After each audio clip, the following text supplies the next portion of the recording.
Boa noite.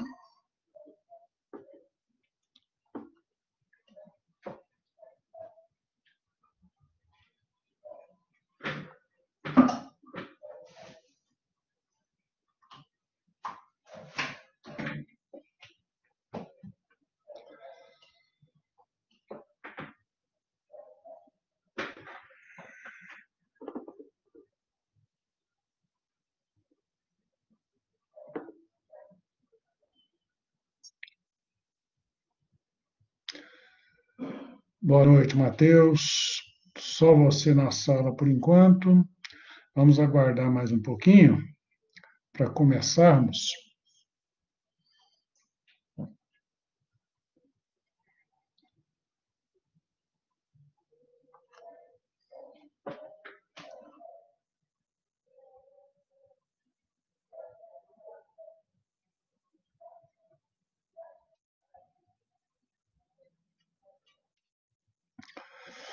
Ok, deve dar tempo de você fazer esse lanche.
Boa noite, Alex. Tudo beleza, Eduardo? Beleza. Estou só dando um tempinho para entrar mais gente na sala para a gente começar. Tranquilo.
Ok, então vamos começar a nossa aula de hoje, 24/2/2021.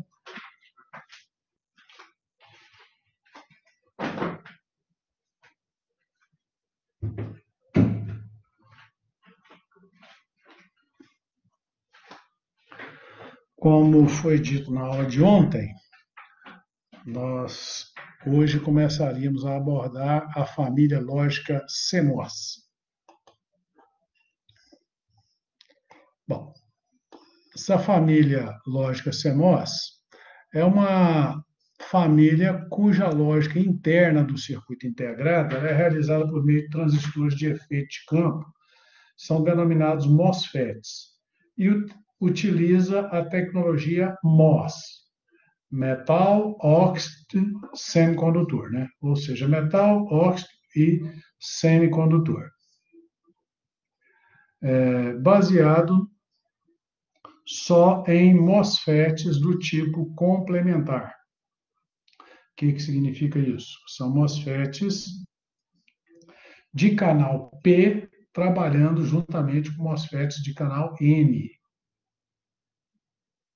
Essa família ela trabalha com tensão de alimentação na faixa de 3 a 18 volts, dependendo da série. Tem alguns que vão de 3 a 15.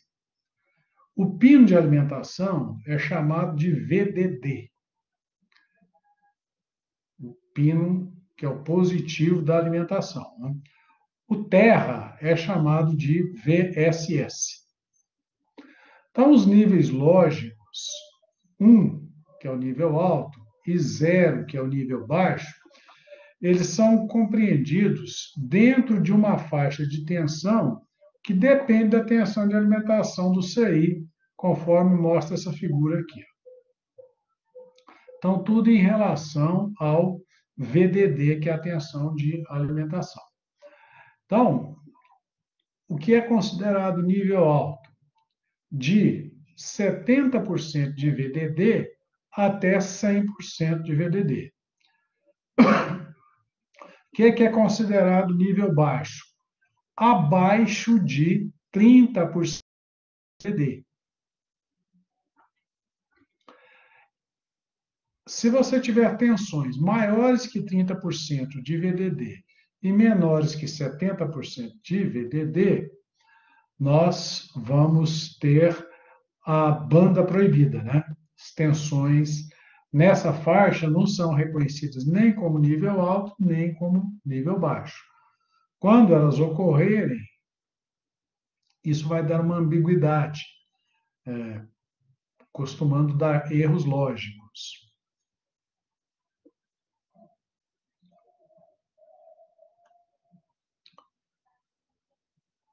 Bom, só um instantinho que eu vou pegar um copo d'água para molhar a garganta.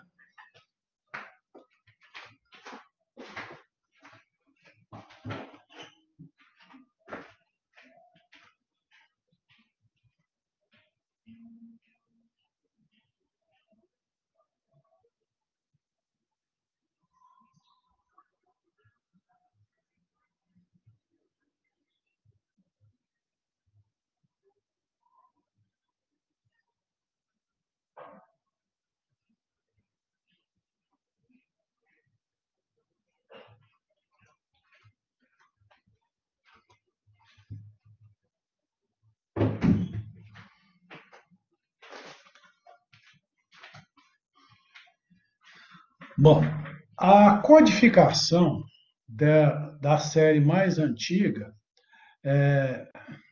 começa com 4 ou com 14 a numeração.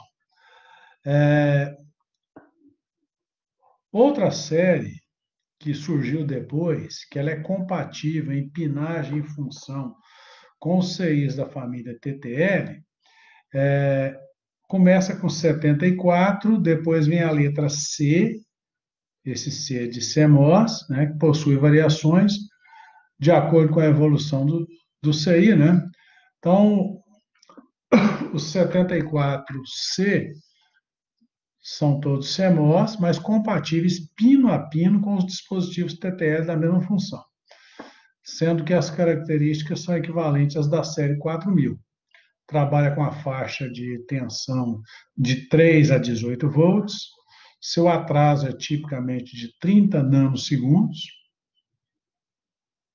Aí depois vem o 74HC, ou HCT, são CMOS de alta velocidade que possuem um atraso da ordem de 9 nanosegundos e uma alimentação de 2 a 5,5 volts. Então, os chips HCT possuem compatibilidade elétrica com os chips TTL.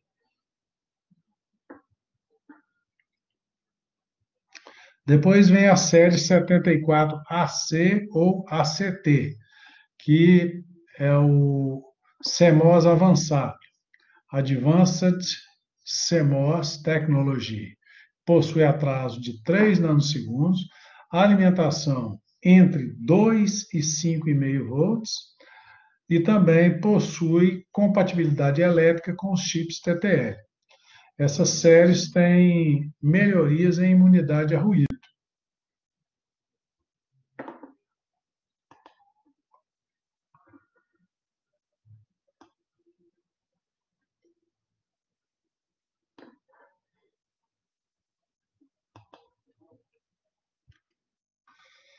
Então, na família CMOS, o atraso pode variar conforme a tensão de alimentação do CI. Por exemplo, uma porta NAND da série 4000, o atraso é de 50 nanosegundos com VDD de 5 volts e 25 nanosegundos com VDD de 10 volts. E o consumo de energia aumenta com um atraso menor, com uma velocidade maior, uma vez que aumenta também a tensão de alimentação, né?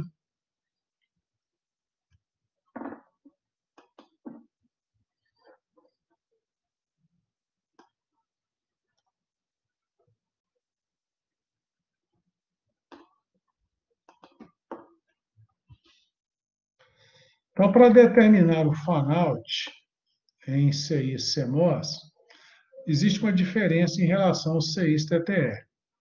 As entradas CMOS têm resistência extremamente alta e quase não drenam, não consomem corrente.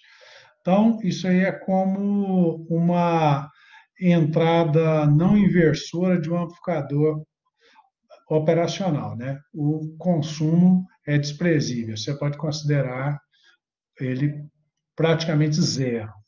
Então, é como se a gente pudesse ligar um grande número de entradas numa saída CMOS.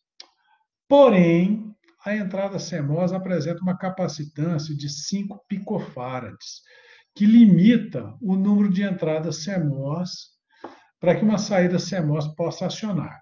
Então, a limitação aí não vai ser por corrente, mas sim pela capacitância de entrada. Então, normalmente, o fan-out de uma porta CMOS é limitado a 50 para operação em frequência abaixo de 1 MHz, sendo menor ao se aumentar a frequência. Então, passou de 1 MHz, esse fan-out vai caindo.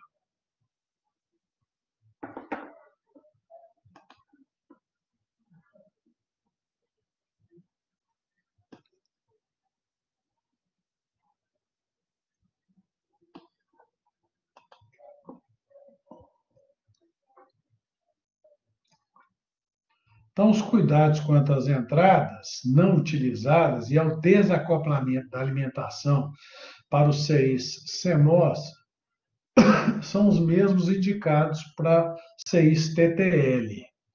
Ou seja, você não deve deixar um pino desconectado, em se tratando de portas lógicas, né? Então, ou você vai usar um resistor de pull-up ou um resistor de pull-down, como no TTL.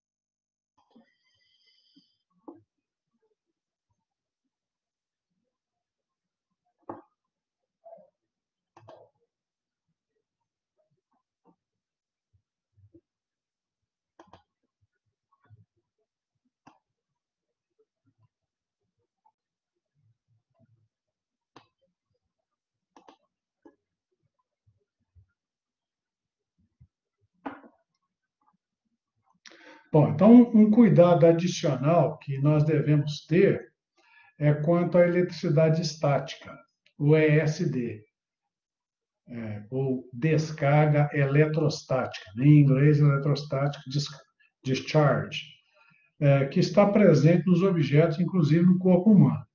Então, por exemplo, se você caminha em cima de um tapete,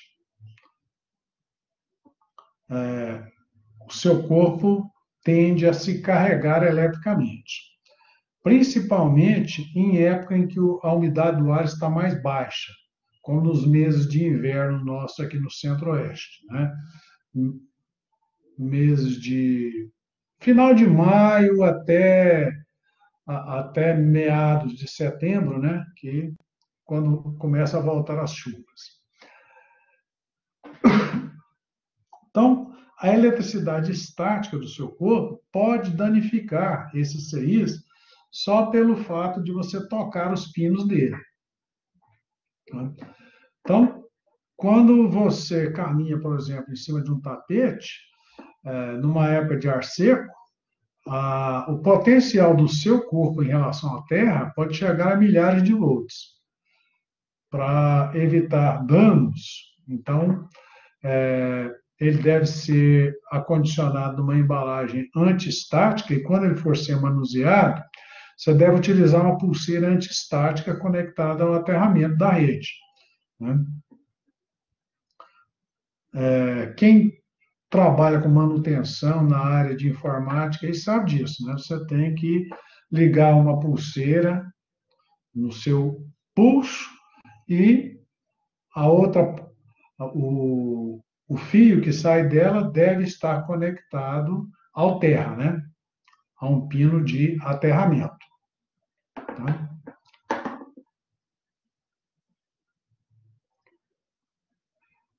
Então, essa pulseira, normalmente, ela não é ligada diretamente ao terra, ela tem um resistor para evitar que, caso você venha a fazer um contato acidental com o fase da rede, não venha te eletrocutar, né?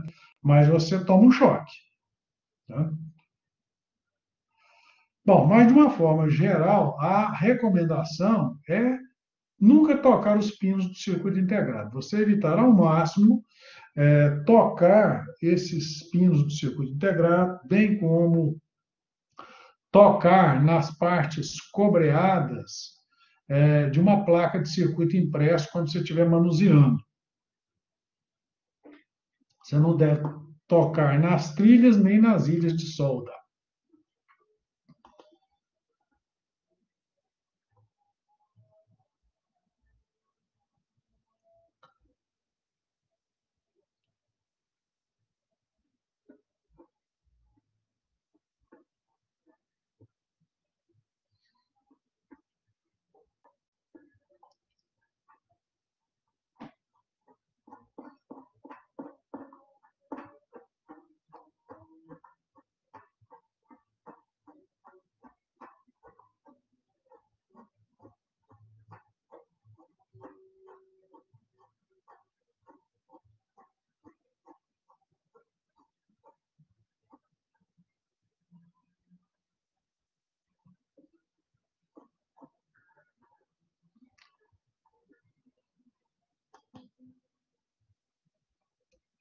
Bom, deixe-me localizar o próximo material que eu vou utilizar aqui.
Bom, prosseguindo agora, nós vamos falar dos circuitos sequenciais. Uma vez que os circuitos combinacionais já deve ser algo assim bem trivial para vocês, né? Os circuitos com as portas lógicas, né? Circuitos que obedecem à álgebra de Boole.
Então, os circuitos sequenciais têm como base o flip-flop.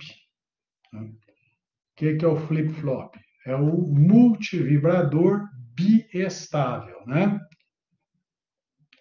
Então, ele é o dispositivo básico de memória, né? Essa característica de memória é tida, ela é obtida arranjando o circuito lógico de forma que utiliza o conceito de realimentação. Aí nós temos, então, um circuito em que os níveis lógicos de saída irão depender tanto das suas entradas, como também das saídas. Tá?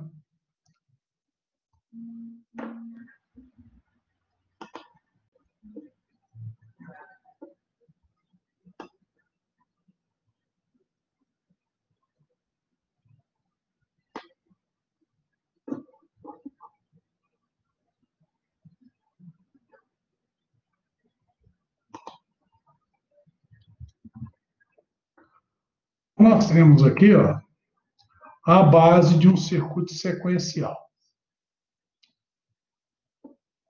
Então, você tem entradas, você tem um circuito combinacional com suas saídas, aí você tem elementos de memória, você tem as saídas da memória, e esses elementos de memória fornecem dados para esse circuito combinacional aqui, ó.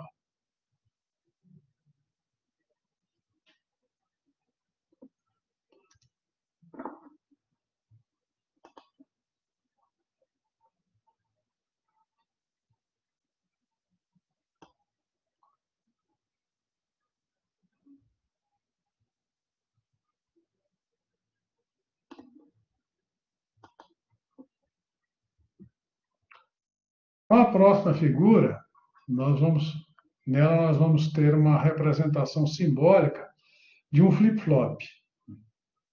E nele nós podemos identificar algumas nomenclaturas específicas, entre elas a saída Q, que é a saída normal, e a saída Q barra, que é a saída invertida ou complementada.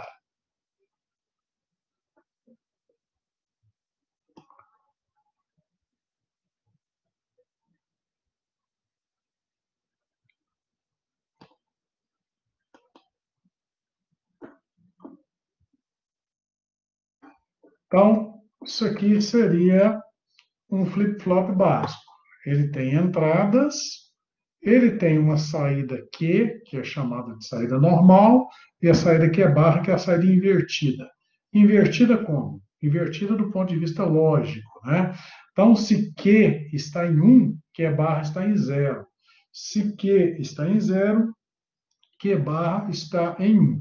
Bom, isso aí é claro que vocês já viram lá na eletrônica digital, né?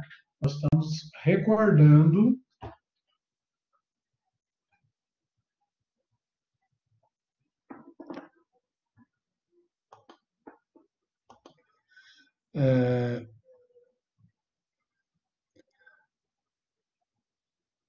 vocês estão ouvindo e vendo a apresentação que eu estou falando aqui? Porque aqui no meu retorno eu estou só com o áudio e a tela está travada.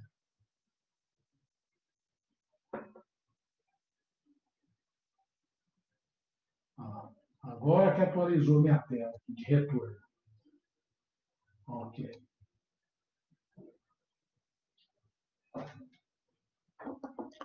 Ok, então vocês estão vendo o flip-flop. Beleza. Então, isso aí vocês já tinham visto na eletrônica digital, né? Estamos fazendo uma recordação aqui. Bom, quanto aos circuitos sequenciais, também eles existem, tanto na tecnologia TTL quanto na tecnologia CMOS.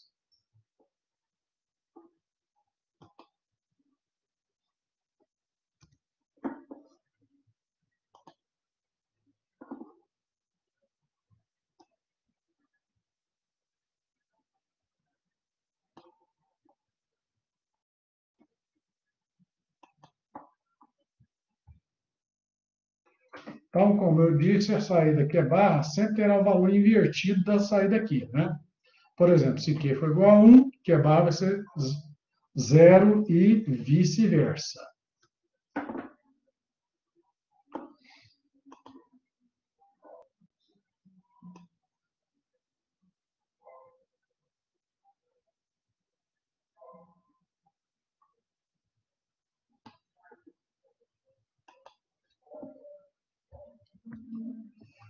Então, o zero, o estado de nível alto 1 é também chamado de estado 7. Quando Q é igual a 1 e Q barra é igual a 0. Portanto, nessa condição, nós dizemos que o flip-flop está setado. Tá?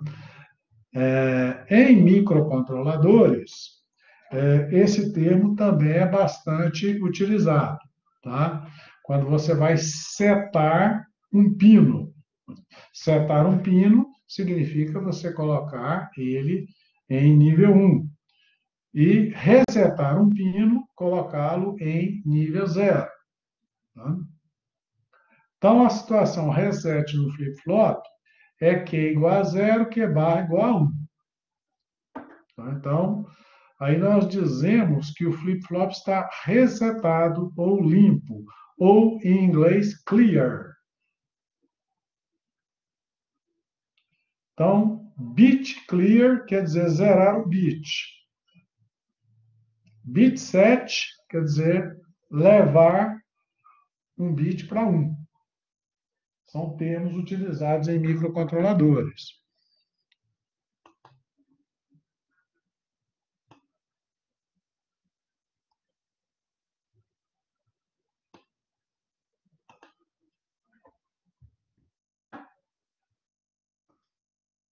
Então, para setar um flip-flop NAND, é necessário aplicar um pulso em nível baixo na entrada 7, estando as entradas 7 e reset normalmente em nível alto. Aí esse pulso consiste em fazer com que o sinal mude de 1 para 0 em um certo momento, instante T0, né? Fique por alguns instantes, depois retorne para 0. Depois retorne de 0 para 1, né? Em outro momento T1, conforme mostra a figura 3, que nós vamos ver aqui na sequência.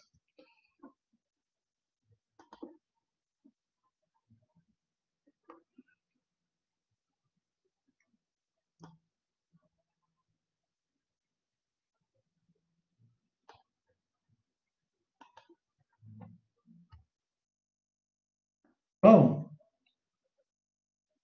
um pulso de nível baixo é isso aqui, ó.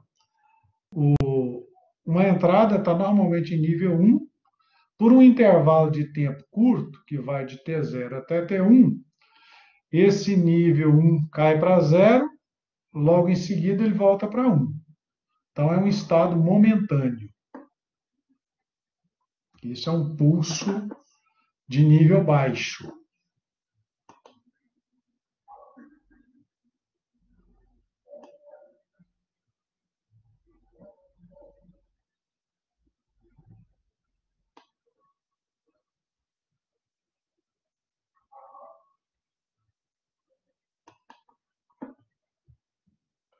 Então, para setar o flip-flop, é necessário aplicar um pulso em nível baixo na entrada reset, estando as entradas set e reset normalmente em nível alto.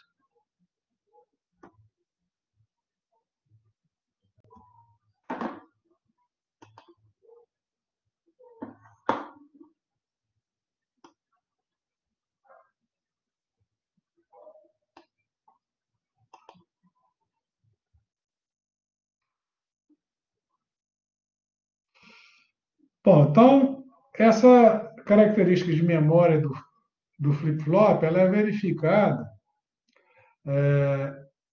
pelos estados das saídas que permanecem com o seu valor ou nível até que venha um comando para ele mudar de estado, né? Ou seja, ele memoriza um bit. Tá? Então, as entradas 7 e reset ficam normalmente em nível alto e recebem um pulso de nível baixo apenas quando se deseja que realizem a sua respectiva função.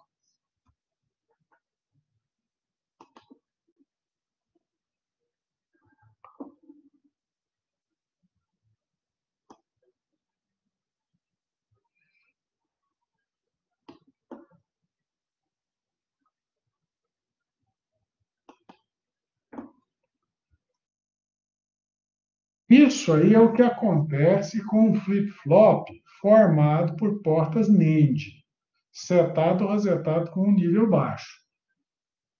Tá? Vocês se lembram disso aí quando vocês viram na eletrônica digital?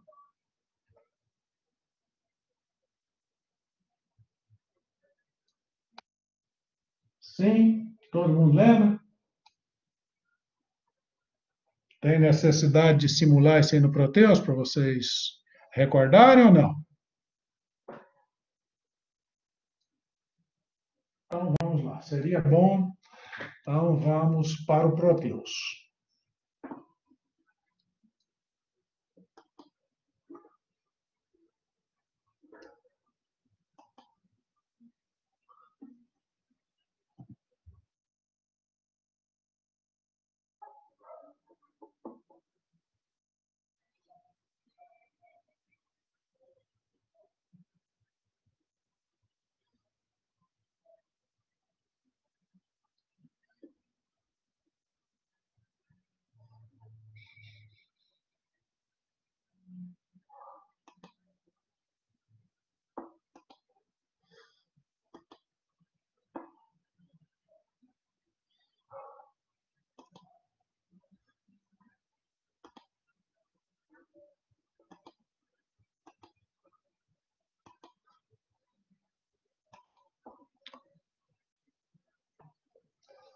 Aparecer para você já uma tela do Proteus. Vamos criar aqui um novo projeto.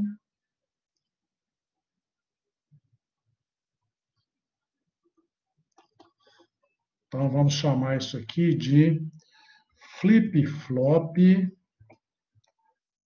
RS com portas NAND.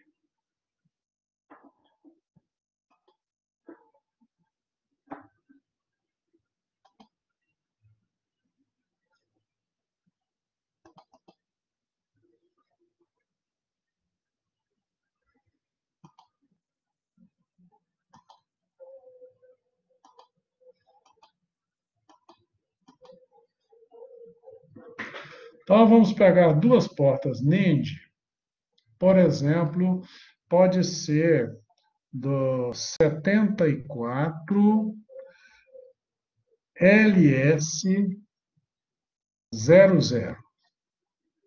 74 LS 00 é um CI de 14 pinos, que vocês devem ter utilizado lá em laboratório de eletrônica digital, né? Ele tem 4 portas desse tipo aqui, ó, portas NIND. Então, vamos colocar aqui uma porta NIND, vamos colocar uma outra porta NIND, tá?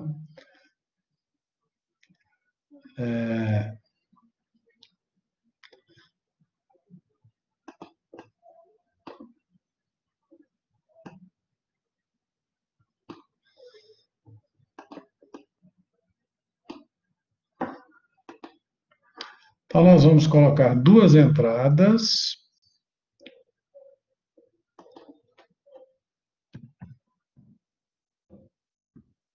Logic State para fornecer nível lógico 0 ou 1. Vamos colocar duas aqui.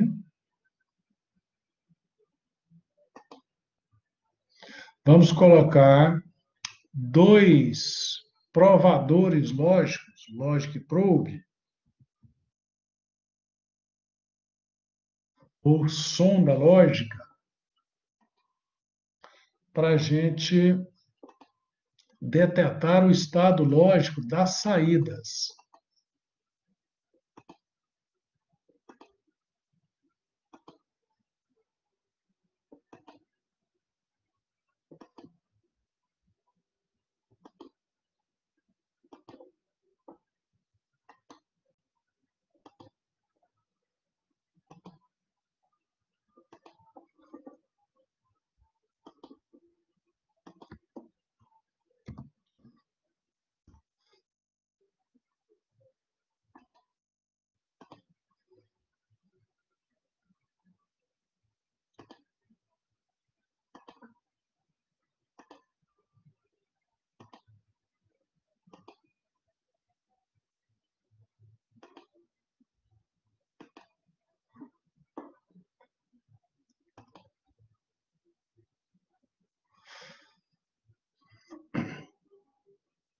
Então, esse flip-flop feito com portas NIND, o normal deve ser nível 1 em ambas as entradas.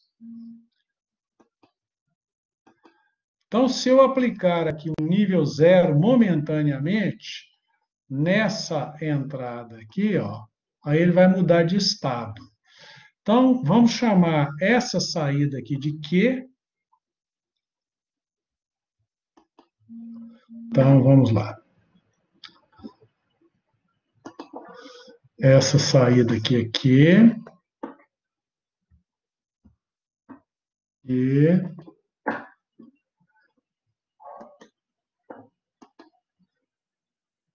vamos aumentar o tamanho dessa letra aqui, né?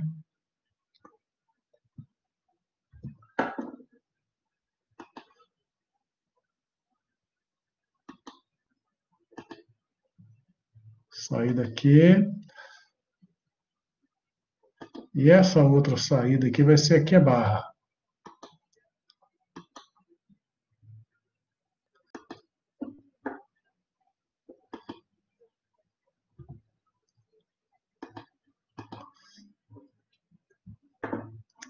Essa aqui, então, é a entrada 7.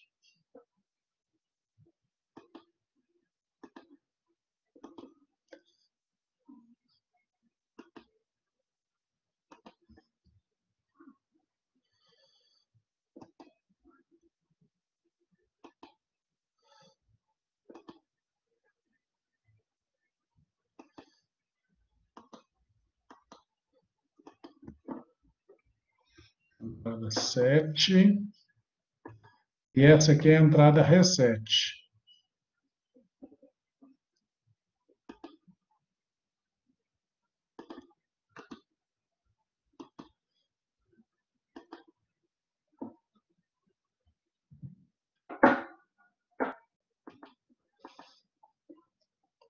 Então, vamos lá.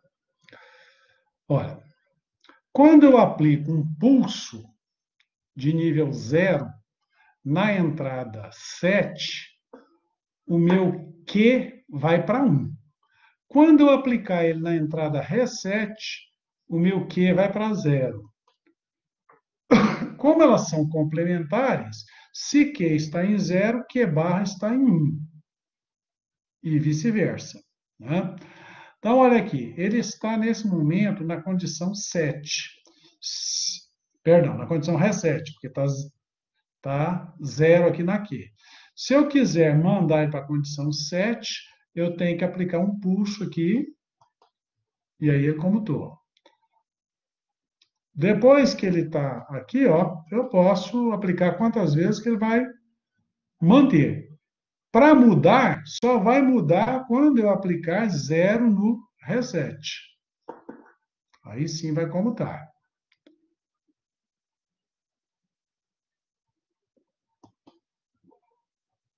Ok? Então, tá entendido aí o que é esse flip-flop com portas NAND? Tranquilo?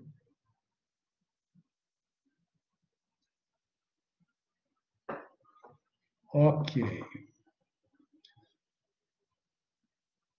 Então, agora eu já vou preparar para demonstrar o outro tipo de flip-flop.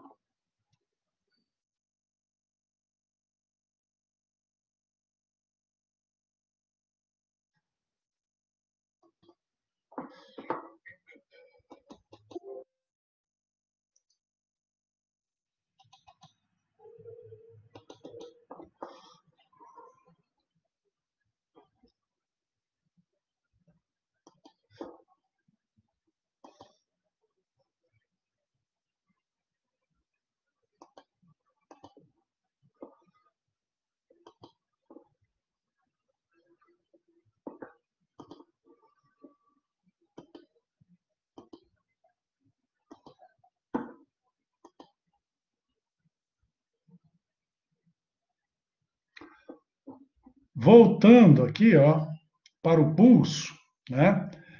Aquele nível 0 que eu estava aplicando lá, ele acontece dessa forma aqui. Ele tem que ser bem rápido e voltar para 1.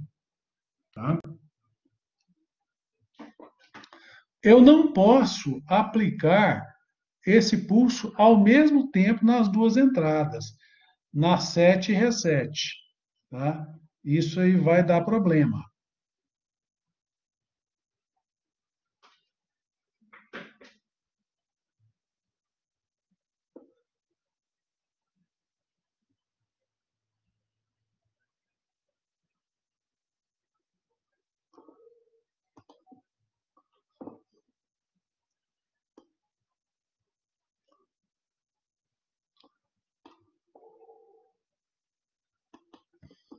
Aí nós temos também o flip-flop feito com portas NOR, com duas portas NOR.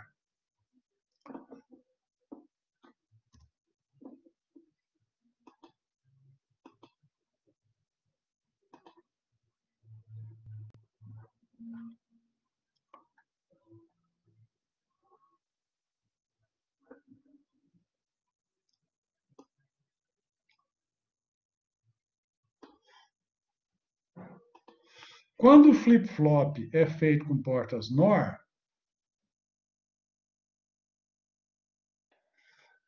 o pulso, ao invés de ser um pulso em nível 0, vai ser um pulso em nível alto. Tá?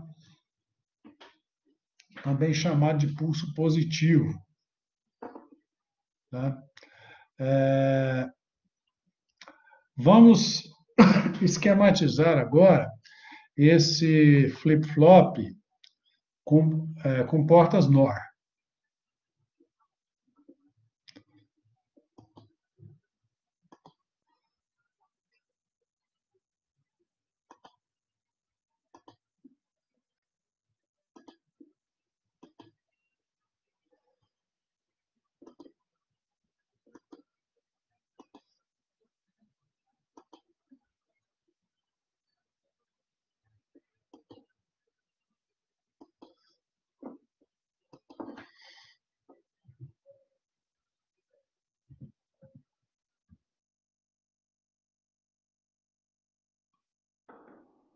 Então, vamos pegar duas portas NOR de um circuito integrado 74LS02.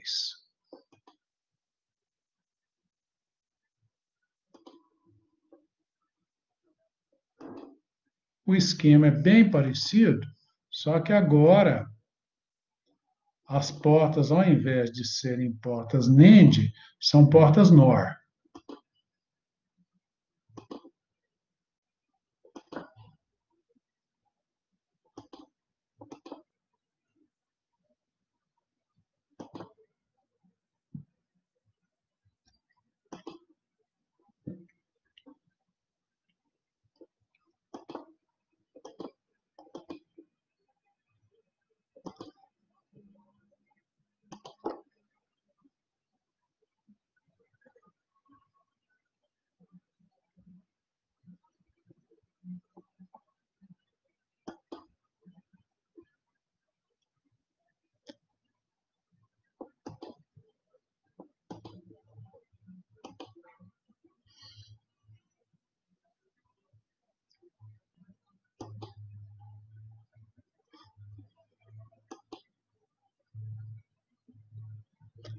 Bom, aqui eles trocam de lugar. O set passa a ser embaixo e o reset em cima.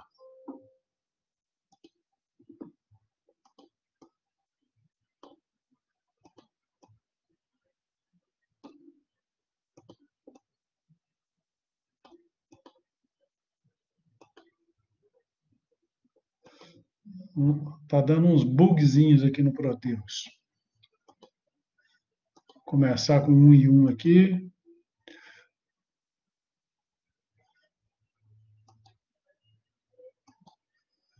Bom, aqui ele está na condição reset. Para ele passar para a condição 7, eu tenho que aplicar um pulso 1 aqui, ó. Aí ele foi para a condição 7. Volta aqui para 0. Para ele ir para reset, eu tenho que aplicar um pulso 1 lá na reset. Ele volta para 0. Então, é assim que funciona. Então, ele armazena 1 bit. Tá? Então, isso aí é uma memória de 1 bit, como o anterior também é. Tá?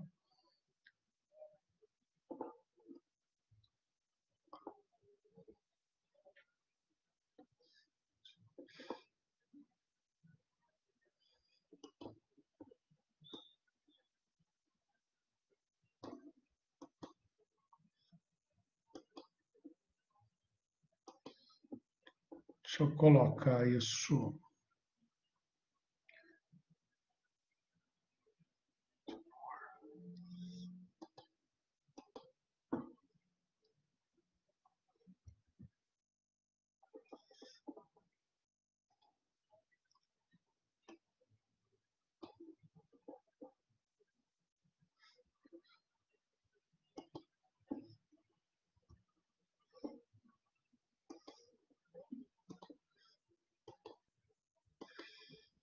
Eu vou copiar esses esquemas lá para o material que eu estou preparando para vocês.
Então tá aqui, ó, uma porta, um flip-flop NAND, né, usando portas NAND, e um flip-flop usando portas NOR.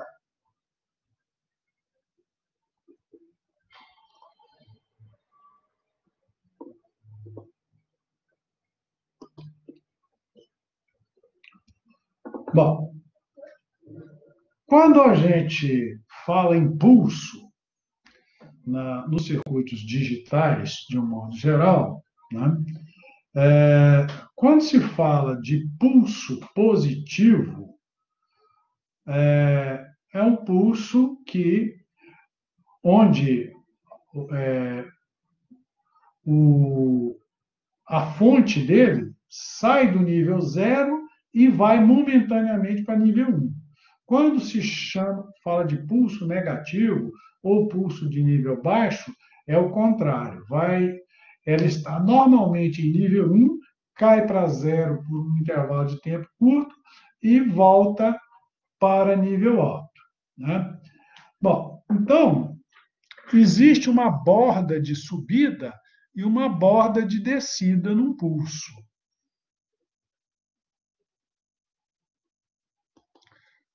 Vou fechar o Proteus aqui, porque ele gasta muita memória, e o Collaborate também.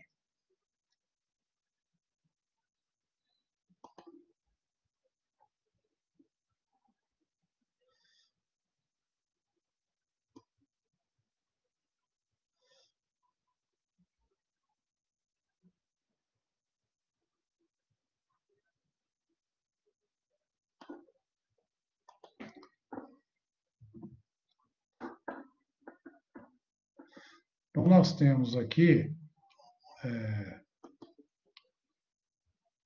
uma representação gráfica que está na figura, que não vai caber nessa página, vou ter que pular para outra.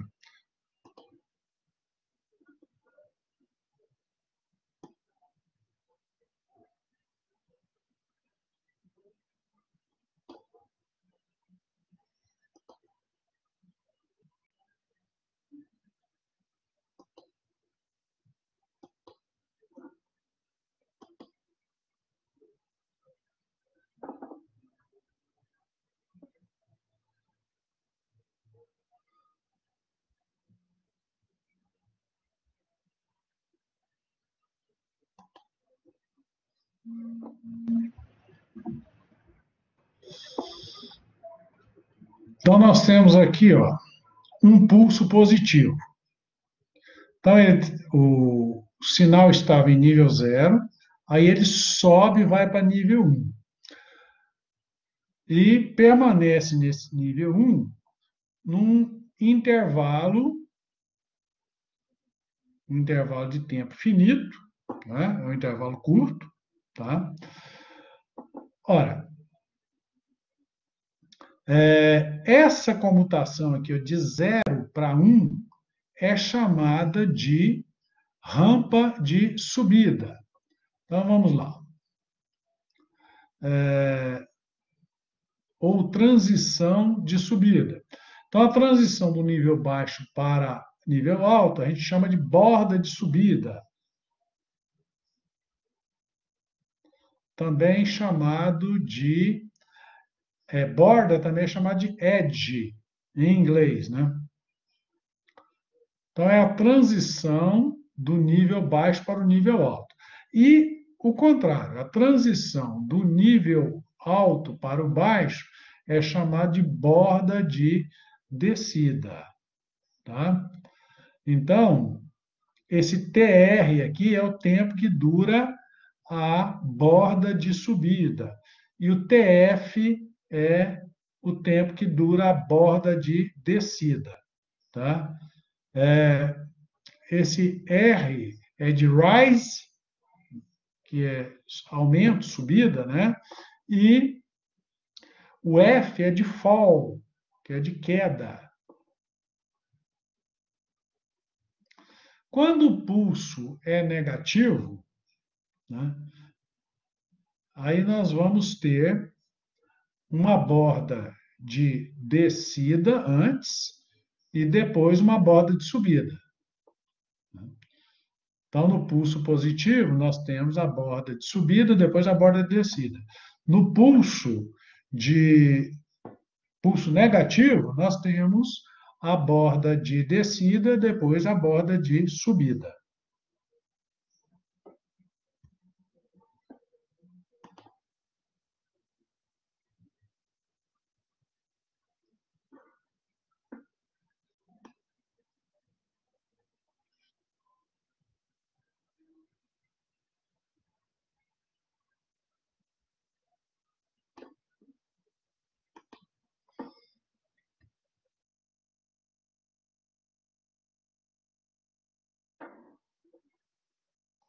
Então, na prática, nós devemos considerar o tempo do pulso, também chamado de largura do pulso, TW, né? Esse W é de White, que é largura em inglês.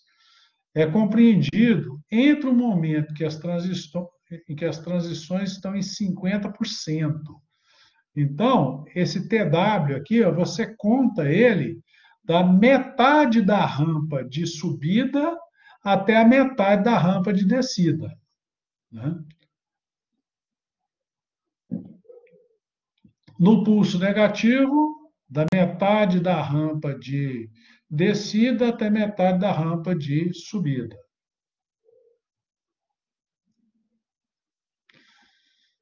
Bom, o tempo de borda de descida é compreendido entre o momento em que a transição está em 90% e até 10%.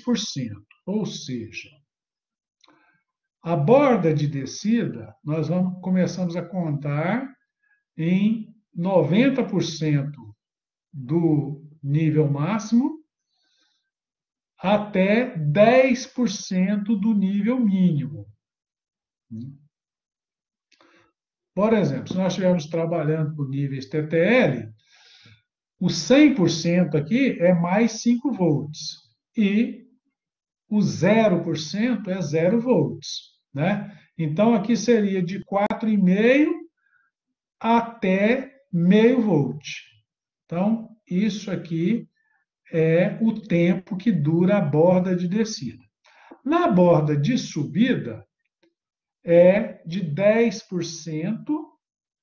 até 90%. No caso de TTL, então seria de meio volt até 4,5. Isso tudo em relação à tensão de alimentação, tá? Então, partindo do pressuposto que a tensão de alimentação seja 5 volts, né? No exemplo que eu dei. Mas vai depender da tecnologia que você está utilizando, né?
Bom, os circuitos digitais, circuitos sequenciais, eles podem trabalhar tanto no modo assíncrono como no modo síncrono. Os sistemas assíncronos são aqueles onde as saídas dos circuitos digitais podem mudar de estado a qualquer momento em que houver uma mudança em uma ou mais entradas. Já os sistemas síncronos são aqueles em que as mudanças ocorrem em momentos exatos. Existem momentos para ocorrerem essas mudanças. Tá? Então, esses são circuitos, são sistemas síncronos ou sincronizados. Esse tipo de sistemas, eles vão requerer um sinal de clock. Tá? Nos sistemas assíncronos não existe clock. Tá? Nos sistemas síncronos vai existir um clock. Isso é coisa que vocês devem ter visto também lá na eletrônica digital, quando vocês começaram a estudar os circuitos sequenciais, né? Então, um pulso de clock nada mais é do que uma onda quadrada que vai servir como base de tempo para um sistema digital.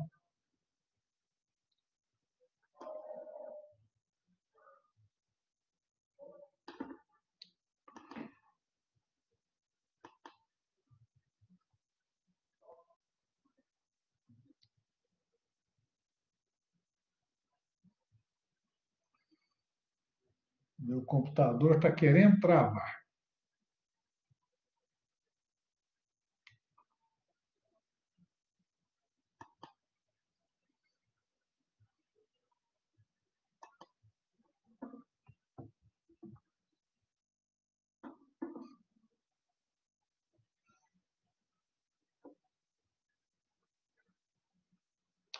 Então, assim como no pulso, o sinal de clock também tem transições, né? Eles têm as bordas, borda de subida e borda de descida. Então, quando o clock muda de 0 para 1, nós temos uma borda de subida ou transição positiva. Quando o clock muda de 1 para 0, nós temos uma borda de descida ou transição negativa. Tá?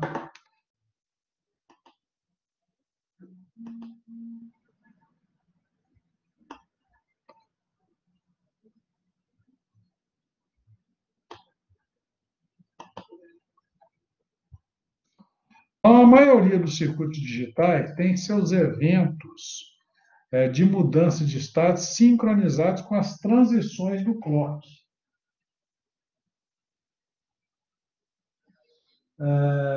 Matheus fez uma pergunta aí, né? Se é o flip-flop RS que tem um inversor na entrada. Ele pode ter, né, se você quiser evitar que ocorra uma condição proibida, né, de, por exemplo, se for se ele for formado com portas NAND, né, você não pode aplicar zero nas duas entradas ao mesmo tempo. Para evitar que isso aconteça, você pode utilizar esse recurso. E no caso do flip-flop formado com portas NOR, você não pode ter um nas duas entradas simultaneamente.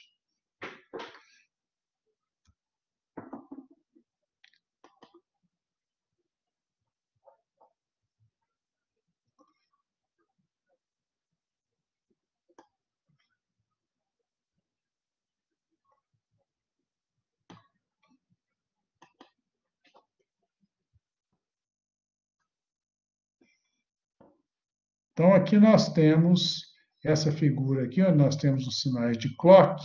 Ver se eu consigo colocá-la na outra página ainda. Não, não deu. Vai ter que ficar nessa outra página aqui mesmo. Então, aqui, ó, nós temos transição positiva ou borda de subida, transição negativa ou borda de descida. Né?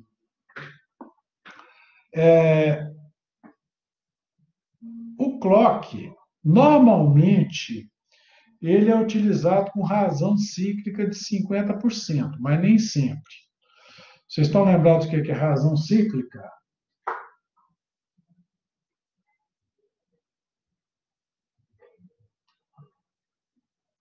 ou duty cycle, em inglês.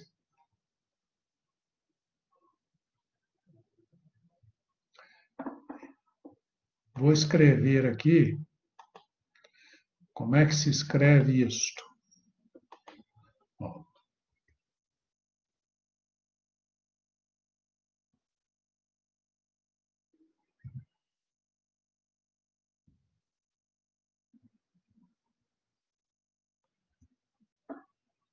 Essa palavrinha aí, ó, escrito duty cycle, né, mas que se pronuncia duty cycle. Lembram desse termo? Lá da eletrônica digital?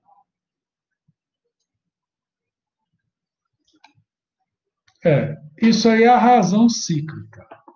Então, deixa eu explicar em miúdos o que é isso. Olha, o período do clock é esse período T aqui, ó. Um ciclo completo é o tempo que dura um ciclo completo. Se eu pegar o tempo que dura o estado alto e dividir pelo período do clock, aí eu vou ter a razão cíclica em porcentagem. Então, essa razão cíclica, normalmente, ela é escrita assim, ó.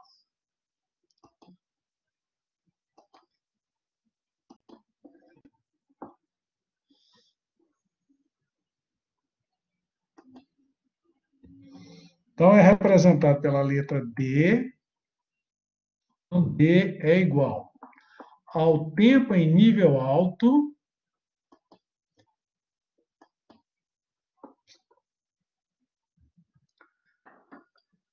ao tempo em nível alto, que é o TH,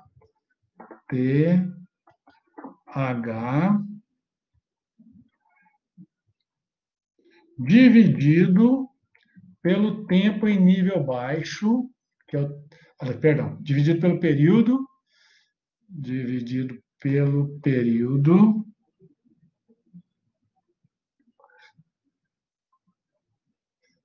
vezes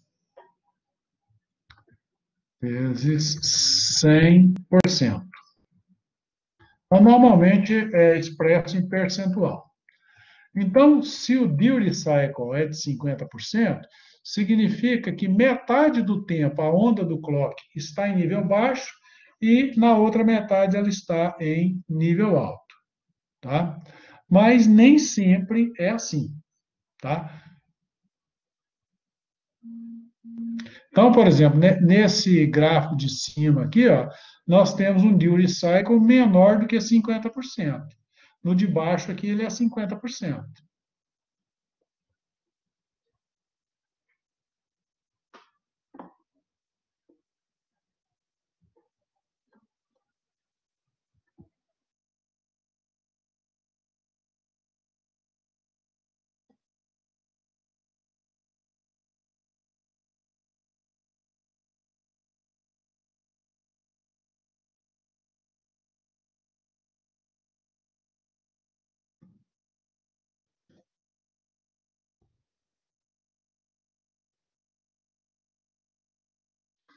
Vocês já ouviram falar de modulação PWM, não é isso?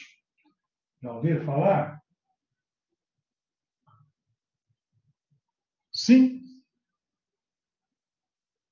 ou não? Não? Não, então, não. Modulação PWM é modulação por largura de pulso. Quando você faz essa modulação PWM, nós vamos estudá-la aplicando em microcontroladores, a gente varia essa razão cíclica aqui, ó, de uma onda quadrada. Não do clock do microcontrolador, mas sim de uma onda quadrada que sai em um pino. Tá? Isso é modulação PWM. Então, na modulação PWM, esse D aqui sofre variações.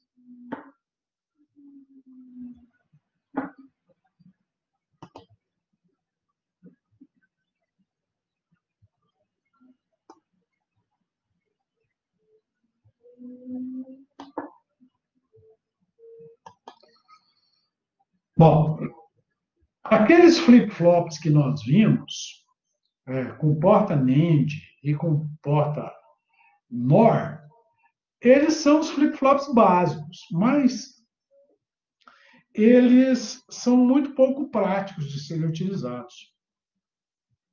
Tá? Então, são flip-flops bastante primitivos. Então, para melhorar esses flip-flops, nós precisamos adicionar a eles uma entrada de clock.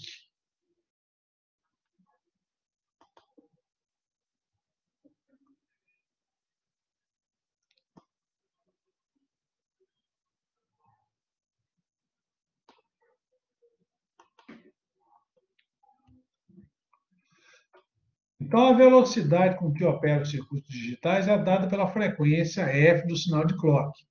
Então, quanto maior for o sinal de clock, mais rápida é a velocidade de operação do meu flip-flop, do meu circuito digital, de um modo geral. Claro que os flip-flops estão relacionados, né? Então, por exemplo, nos microcontroladores, normalmente a gente trabalha com frequências de clock a partir de 4 MHz. Tá?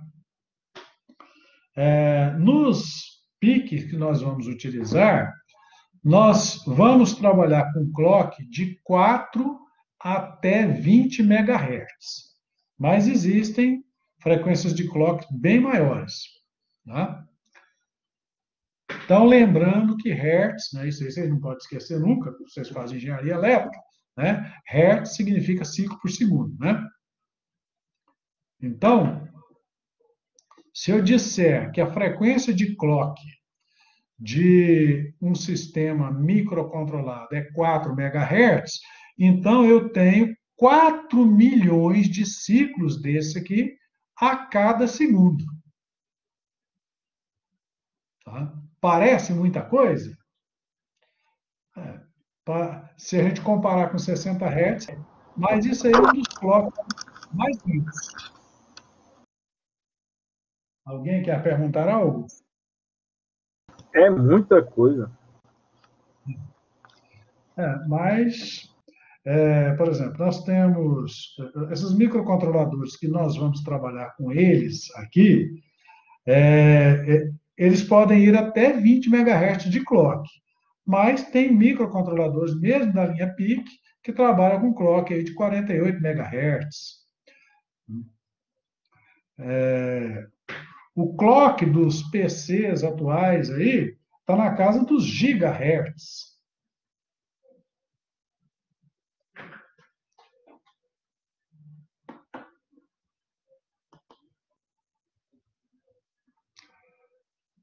Bom, faltam apenas 6 minutos, né? Então, já vou deixar esse assunto aqui para a aula que vem, que vai ser o flip-flop RS com clock.